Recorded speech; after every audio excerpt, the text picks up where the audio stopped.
Nous sommes très contents de faire partie de la chaire Aménager le Grand Paris. Et les prochains sujets sur lesquels nous pourrions réfléchir tous ensemble, moi j'en vois deux qui me semblent très importants. La mobilité, on en parle beaucoup.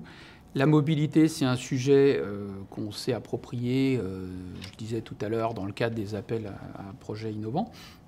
Et dans le cadre de nos grands projets, on a besoin d'échanger avec les acteurs du public et de travailler ensemble, puisqu'on ne peut pas résoudre tous ces sujets de mobilité. Et ce qui serait intéressant de voir, c'est dans les projets récents et dans l'évolution des villes, comment ces réponses récentes apportées à la mobilité se mettent en œuvre et est-ce qu'elles donnent des effets. Le Grand Paris Express est au cœur de ces mobilités. Mais pour atteindre la gare, quels moyens on met en œuvre entre transports en commun, entre trottinettes électriques, entre scooters électriques, etc. Et comment on coordonne tout ça. Donc ça, c'est un sujet où il y a encore un grand champ d'investigation devant nous et de mise en œuvre.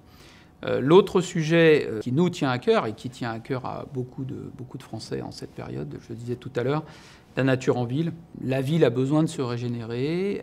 Les friches, que ce soit les friches industrielles, les friches commerciales, elles ont besoin d'être remplacées. On ne peut pas laisser des friches en plein milieu d'une ville pendant 15 ans. Alors nous pensons qu'il ne faut pas opposer la nature en ville et les projets. Par contre, il faut les intégrer tous ces éléments de nature dans les projets et les intégrer très en amont.